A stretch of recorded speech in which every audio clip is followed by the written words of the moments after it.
আসসালামু আলাইকুম। Hello viewers, advance বিম ইনস্টিটিউটে আপনাকে স্বাগতম। আজকে আমরা শিখব গুরুত্বপূর্ণ একটা জিনিস, সেটা হচ্ছে অবজেক্টের আইডি সার্চ করা বা অবজেক্টের আইডি দিয়ে ক্লাস ডিটেকশনগুলো কিভাবে সলভ করা হয় সেগুলো আমরা শিখব। আমরা এই প্রজেক্টটা অলরেডি শেষ করে ফেলাইছি। এই প্রজেক্টের কোনো কিছু বাকি নাই। আমরা 3D ভিউ থেকে ধরে টাইটেল ব্লক, শিট প্রেজেন্টেশন ইত্যাদি সবকিছু করে ফেলাইছি। এখানে তো অনেক ধরনের অবজেক্ট আছে, ওয়াল আছে, ফ্লোর আছে, ডোর আছে, ফার্নিচার আছে, উইন্ডো আছে, ইত্যাদি ইত্যাদি অবজেক্ট আছে।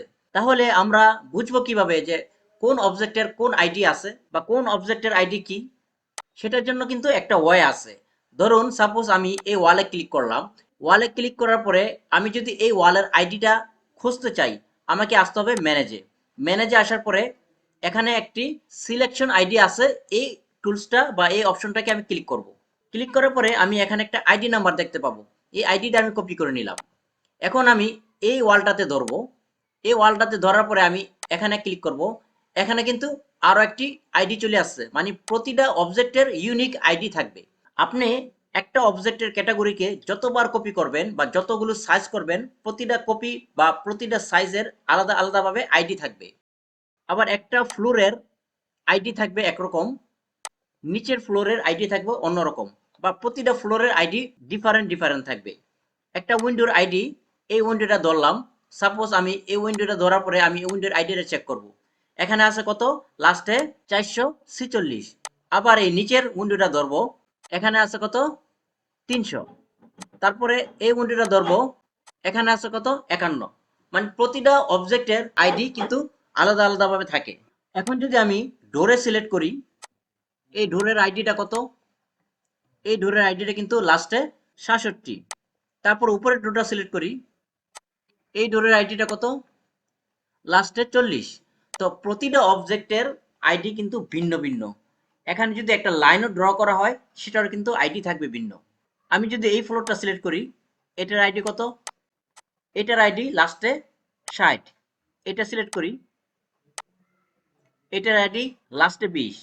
তো প্রতিটা অবজেক্ট বা প্রতিটা জিনিসের আলাদা আলাদাভাবে আইডি থাকে। এই আইডিগুলো কিভাবে কাজ করে? আমি যদি একটু ইউটিউবে যাই, আমি দেখতে পাবো এই যে এখানে একটা ক্লাস হয়েছে। দুইটা জিনিস, দুইটা অবজেক্ট, এখানে সবুজ, এখানে লাল। মানে লাল হয়ে যায় কেন? একটার সাথে একটা ক্লাস যদি হয়, তখন এই জিনিসটা লাল হয়ে যায়। আমি কেন ইউটিউব দিয়ে দেখাইতেছি? কারণ আমার এখানে নেভিস ওয়ার্কটা ওপেন হচ্ছে না।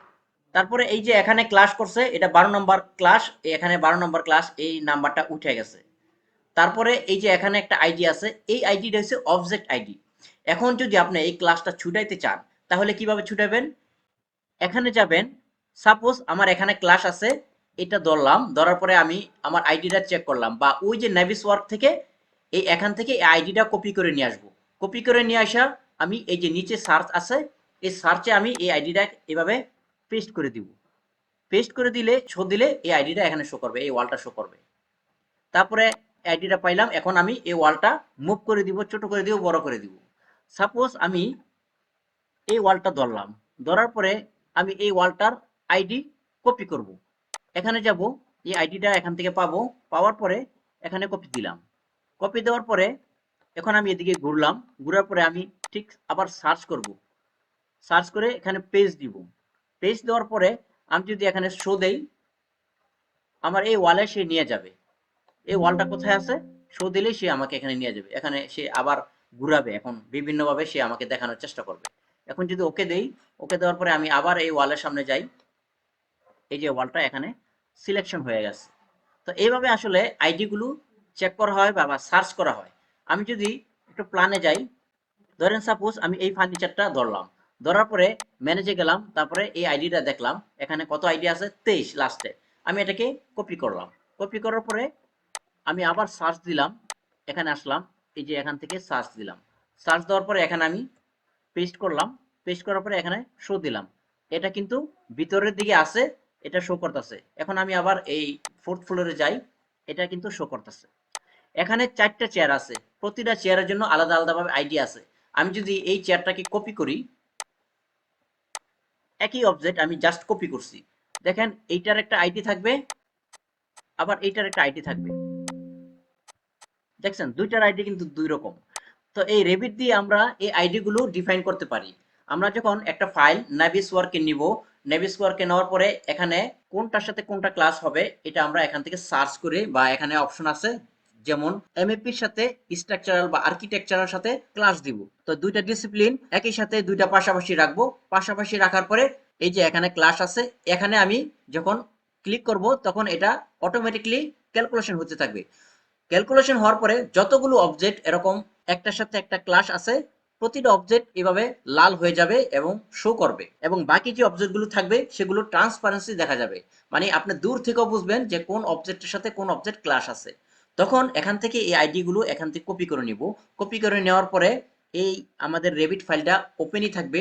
ওপেন থাকা অবস্থায় আমি জাস্ট এখানে পেজ দিব, পেজ দিয়ে শো দিব। শো দেওয়ার পরে এই এরকম এটা শো করবে। তখন আমরা বুঝবো যে এটা ক্লাস হচ্ছে বিভিন্ন অবজেক্টের সাথে, কারণ এখানে সবকিছু দেখা যায় না। অথবা এখানে আর্কিটেকচার ফাইল আছে, এমএপি ফাইলটা নাই, শুধুমাত্র আর্কিটেকচার ফাইল। নেভিসওয়ার্কে তো বিভিন্ন ফাইল লিঙ্ক করে, লিঙ্ক করার পরে সমস্ত ফাইলগুলো একসাথে হয়। এমএপি ফাইল লিঙ্ক করে, স্ট্রাকচার ফাইল লিঙ্ক করে, আর্কিটেকচার ফাইল লিঙ্ক করে, বিভিন্ন ফাইল লিঙ্ক করার পরে একটা পরিপূর্ণ প্রজেক্ট হয়। তো এখানে তো লিঙ্ক করা থাকে না, কারণ এখানে লিঙ্ক করলে অনেক ভারী হয়ে যাবে বা অনেক প্রবলেম হবে কাজ করতে। তো যখন ওখান থেকে আমরা কোনো ক্লাস পাবো, আমরা বুঝবো যে এটা ক্লাস হচ্ছে, তখন আমরা এই সার্চের মাধ্যমে এটা পাওয়ার পরে এটাকে মুভ করব, ছোট করব, বড় করব, রিসাইজ করব, অথবা ডিলিট করে দিব। এভাবে আমরা প্রতিটা প্রজেক্টকে, প্রতিটা ডিসিপ্লিনকে, আর্কিটেকচারাল হোক, এমএপি হোক এবং স্ট্রাকচারাল হোক, প্রতিটা ডিসিপ্লিনকে আমরা এইভাবে ফাইন্ডিং করে মুভ করব, সার্চ করব এবং এটাকে সলিউশন করব। যখন দেখব পুরো প্রজেক্টে কোনো প্রবলেম নাই, এই যে এইভাবে কোনো প্রজেক্টে বা কোনো অবজেক্টে আর ক্লাস দেখাচ্ছে না, তখন আমরা প্রজেক্টটাকে ছেড়ে দিব। মানে আমরা প্রজেক্টটাকে কনস্ট্রাকশনের জন্য এটাকে প্রিন্ট দিব বা এক্সপোর্ট করব। বিভিন্ন ডিপার্টমেন্টে আমরা এটা ভাগ ভাগ করে দিয়ে দিব। এই ভিডিওটা একটু দেখেন। Take out এখানে the কিন্তু class এই যে detective ক্লাস to হচ্ছে, see এই যে how ক্লাস হওয়ার পরে it's supposed সে এই to আইডিটা এখান থেকে recommend. কপি করে নিবে। তো এনিওয়ে, আশা করি আপনারা এই আইডি সম্পর্কে বুঝছেন। প্রতিটা অবজেক্টের আলাদা আলাদা ভাবে আইডি হবে। আপনি যখনই একটা অবজেক্ট ক্রিয়েট করবেন বা যখনই একটা অবজেক্ট কপি করবেন, তখনই এই অবজেক্টের জন্য আলাদা একটা আইডি ক্রিয়েট হবে। তখন সেই আইডিটা নিয়ে আপনি অবজেক্টটাকে সার্চ করতে পারবেন, অবজেক্টটাকে ফাইন্ড করতে পারবেন, বা অবজেক্টটাকে মডিফাই করতে পারবেন, চেঞ্জ করতে পারবেন, ডিলিট করতে পারবেন, ইত্যাদি করতে পারবেন আপনি। তো কিভাবে ক্লাস ডিটেকশন করে বা কিভাবে নেভিসওয়ার্কে এগুলোকে সলিউশন করা হয়, এগুলো সামনের ক্লাসে আপনারা দেখতে পাবেন। তো আমি জাস্ট এই রেভিট থেকে আইডিটা কিভাবে ফাইন্ড আউট করা হয় বা কিভাবে আইডির কাজগুলোকে করা হয় সেটা আমি আজকে দেখিয়ে দিলাম। আশা করি এই আইডি গুলো আপনারা নিজেরা খুঁজে খুঁজে বের করে এটার সলিউশন করতে পারবেন, বা আইডি কিভাবে ফাইন্ড আউট করতে হয়, কিভাবে আইডি চেক করতে হয়, এগুলো আপনারা এখন থেকে পারবেন। তো আবার দেখা হবে, সেই পর্যন্ত সবাই ভালো থাকবেন। আল্লাহ হাফেজ।